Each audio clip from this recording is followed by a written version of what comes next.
So growing up, unlike many kids around, I liked going to school because I loved learning new things and just I feel like being able to read a language that wasn't originally mine for me fascinated me. So I loved learning new things. I loved reading, and somewhere in life, it was a bit hard for my parents to take me to school because they didn't have money.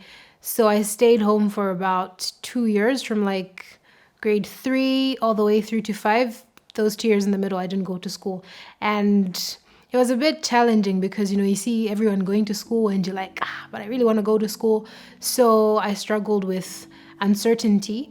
And even when I did go back to school, they said I should go back in grade three. And I was like, 3 years has passed, so in day I'm grade five up. And I did, and I was the best in my class. So growing up, I always outperformed everyone around me. So coming to high school, it started getting challenging, meeting people that are smarter than you, and even going through a lot of bullying in my primary school. It made me doubt myself a lot and my abilities. So I went through bullying and all that stuff.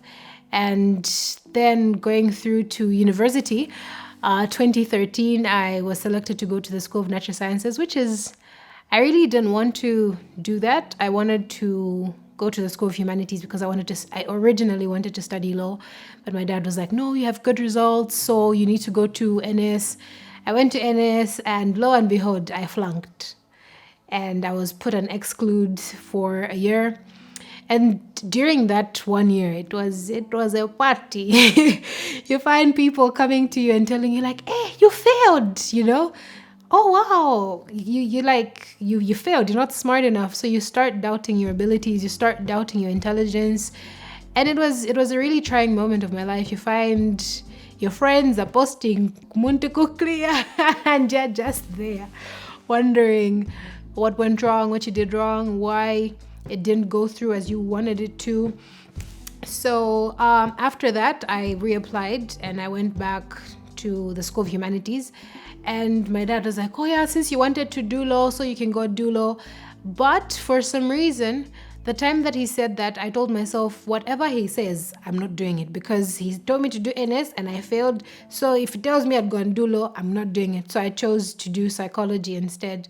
And even when I was in school, I constantly battled with uncertainty, and self doubt, just feeling like, okay, I'll fail again because I failed before. Because going back from primary school all the way to high school, I did not fail any grade. So that was a first time that I'd failed, and a lot of fear crept in. Like I was always scared. I was always scared when it was time for exams. I was panicking. I would get sick. And yeah, that went on from first to second and then third. And every time I made it, I would be like, na pasa. And I'm just like surprised. And then I went to fourth year. And in fourth year, which is last year, it was a party. Like I thought I was going to fail. And I'm like, this is my last hurdle. It's my last year. It's my final year. I need to pass. And then I failed two tests in the last semester. I failed two tests. Like I just got my D, and my anxiety just came back. The whole thing of not being certain about your future. You just feel like, what happens if I fail? I've wasted at least 7 years trying to get this degree, and you're thinking about all those things, and you're wondering what's going to become of you, what people are going to say, the general worries and anxieties that people have in line with that.